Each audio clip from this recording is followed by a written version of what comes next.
कहानी का शीर्षक है आंखें। बात बीते चंद महीनों की है। पहली बार पता चला कि अकेला रहना क्या होता है। वैसे तो काफी साल से मुंबई में अकेले ही रहती आई हूं मैं, लेकिन काम खोजने और काम करने में इतना वक्त कभी मिला ही नहीं कि अकेलेपन का एहसास कर पाऊं। और सच बताऊं तो कभी किसी के साथ की जरूरत ही महसूस नहीं हुई। मैं आत्मनिर्भर लड़की हूं, आत्मनिर्भरता से ही जीना पसंद किया है। लेकिन अचानक हुए इस लॉकडाउन से ना मन घबराया तो बहुत। फिर सोचा कि कोई बात नहीं, देखते ही देखते कट जाएगा ये भी। और वैसे भी जब काम नहीं होता था तब कितनी बार मैंने खुद को लॉकडाउन कर लिया था। और ऊपर से मम्मी बार बार फोन करे जा रहे हैं, बेटा लॉकडाउन हो रहा है, घर आ जाओ चुपचाप, ठीक है। अरे नहीं यार मम्मी, मुझे नहीं आना। अब इनको कौन समझाए कि मैंने पहले कभी इनकी बात नहीं मानी तो अब कैसे मानती हैं। वही जिद्दी जो ठहरी। खैर, अब लॉकडाउन अपनी चरम सीमा पर पहुंच रहा था। मैंने जैसे तैसे शुरू के दिन तो काट लिए, फिर एकाएक जीवन ना खाली खाली सा लगने लगा। भाई अब उम्र के इस पड़ाव पर थी कि पहली बार एक साथी की आस जगने लगी। मैंने तो मन बना लिया था कि अब की बार लॉकडाउन खत्म होते ही किसी अच्छे से साथी की तलाश करूंगी, जो मुझे समझे, जो प्यार करे, जो ईमानदार हो, और बस घर बसा लूंगी। शायद हो सकता है इसी बहाने मेरी माँ की चिंता भी थोड़ी कम हो जाए। और ये सोचते हुए पहली बार मैंने खुद को शर्माते हुए भी पाया। वैसे शर्माना तो मैं टॉमबॉय बनते ही भूल चुकी थी, लेकिन 9 रसों में शर्म भी एक रस है। उस दिन मुझे पता चला, शायद बूढ़े बुजुर्ग सही कहते थे, शर्म एक औरत का गहना होती है। और अब वो गहना मैं पहनना चाहती थी। वैसे हमेशा से मैंने अपना अकेलापन ना अपने घर की दीवारों, पंखों, आईने, तकिए, इन सब से बातें करके ही काटा है। लेकिन जब से साथी का ख्याल आया ना मन में, तब से ये सब मुझे बेजान से लगने लगे। और सच कहूं तो बेजान तो है भी ना, क्योंकि इनसे सवाल भी मेरे होते थे और जवाब भी मेरे। अब ये तो कोई कुछ बोलते नहीं थे। वैसे इस लॉकडाउन ने ना बहुत कुछ एहसास करवा दिया था मुझे। मेरे ही भीतर छुपी एक सुंदर सी लड़की से परिचय करवा दिया था मुझे। वैसे मेरी माँ कहती है कि मैं बहुत सुंदर हूँ, और ख़ास तौर से मेरी आंखें, बड़ी बड़ी गोल मटोल आंखें, जो बिना ही बोले सब कुछ बयां कर जाती हैं। अब लॉकडाउन के 45 दिन गुजर चुके थे। मैं खुद को बाहर जाने से रोक ही नहीं पा रही थी। लिहाजा मैंने फैसला किया कि कुछ सामान लेने के बहाने बाहर जाती हूँ, मूड भी थोड़ा फ्रेश हो जाएगा। और मैंने अपना झोला उठाया, चेहरे पर मास्क लगाकर निकल पड़ी। पास ही में छोटी सी एक किराने की दुकान है। वहां पहुंची तो देखा कि लोग सोशल डिस्टेंसिंग को मेंटेन करते हुए लाइन लगाकर खड़े थे और अपनी बारी का इंतजार कर रहे थे। मैं भी लाइन में लग गई। वैसे आमतौर पर मुंबई में किसी भी चीज के लिए लाइन लगाने की प्रथा ना युगों युगों से चली आ रही है, पर इस बार इस प्रथा में थोड़ा सा बदलाव दिखा। पुरुषों की लाइन अलग थी, महिलाओं की अलग। अब मैं भी लाइन में लग चुकी थी। पहली बार मुंबई की हवा में एक अजीब सी ताजगी का एहसास हुआ। चहचहाती चिड़ियों की आवाज किसी संगीत से कम नहीं लग रही थी। सब कुछ बड़ा ही सुहावना सा लग रहा था। और ये सब देखते हुए ना मेरी आंखें जो गोल गोल मोटी मोटी थी ना, वो और ज्यादा बड़ी और आकर्षक लगने लगी। तभी ना अचानक से पुरुषों की लाइन में एक हलचल सी हुई। मेरा ध्यान उस तरफ गया। लोग 2 कदम आगे सरक गए थे। हम लड़कियों को ना भगवान ने एक सिक्स सेंस देकर भेजा है। कोई भी कहीं से भी हमें देख रहा हो, किसी भी नज़र से हमें देख रहा हो, हमें पता चल जाता है। तो ऐसा ही कुछ हुआ। सरकते लोगों में से एक लड़का न जाने मुझे कब से घूर रहा था। पता नहीं क्यों घूर रहा है, कब से देख रही हूं इसको, मुझे ही घूरे जा रहा है। चाहता क्या है ये? उसको घूरता देखकर ना पहले तो मुझे बड़ा गुस्सा आया।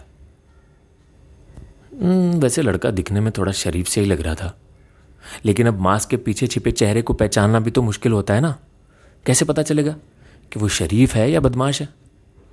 लेकिन जैसे ही उस लड़के को पता चला ना कि मैंने उसे देखते हुए देख लिया है, उसने झट से अपनी आंखें नीची कर ली और अपनी बारी का इंतजार करने लगा।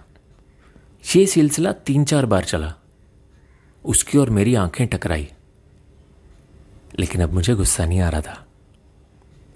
फिर मेरा नंबर आया, मैं सामान लिया और मैं घर आ गई।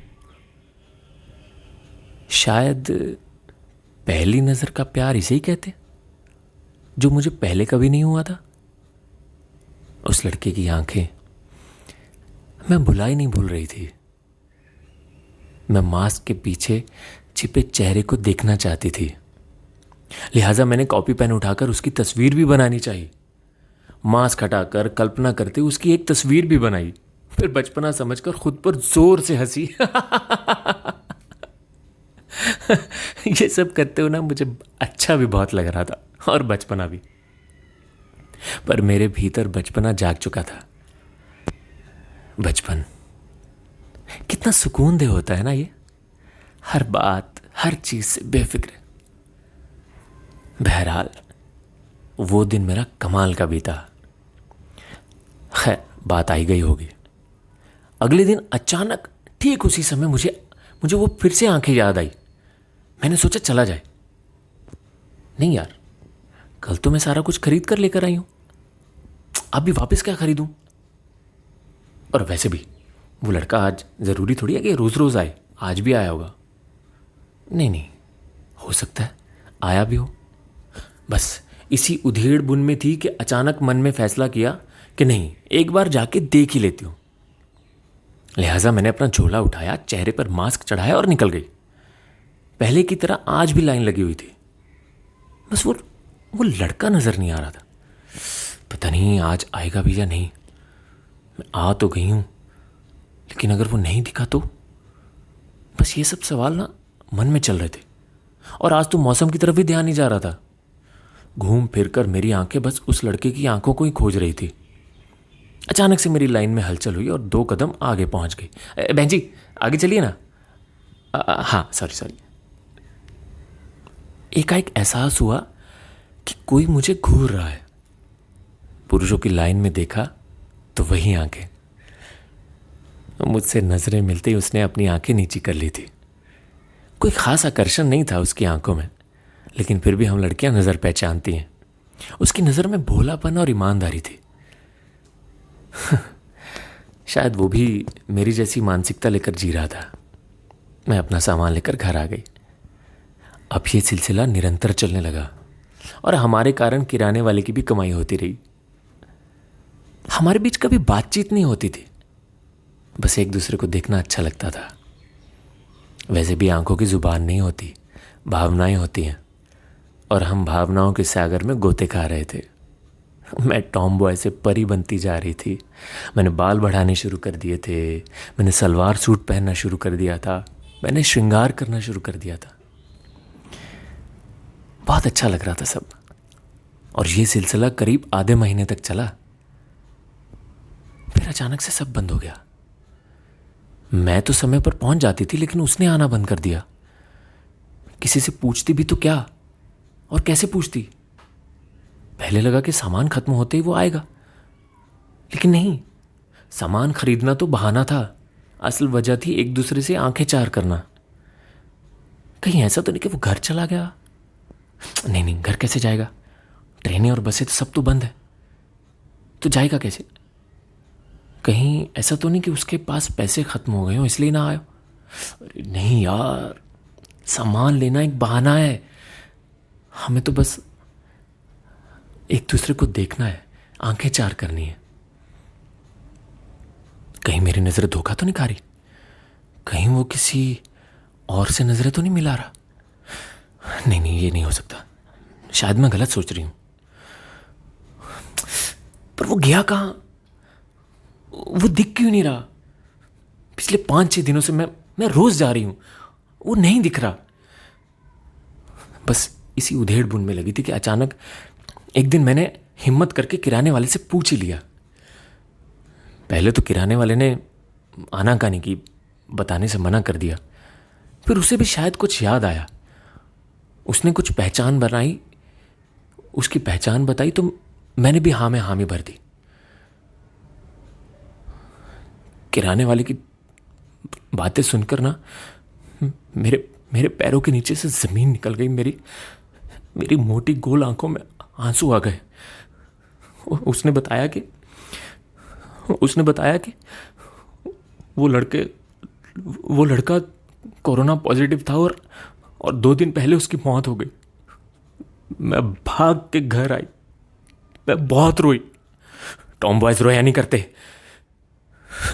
लेकिन मैं बहुत रोई। रोते रोते मैंने आईने में देखा। मेरी आंखें गुस्से से लाल हो गई। मैंने श्रृंगार पोंछ लिया, मैंने बाल काट लिए, मैंने छोटे कपड़े पहनने शुरू कर दिए और कसम खा ली कि अब किसी से आंखें नहीं मिलाऊंगी, बस। और अगले दिन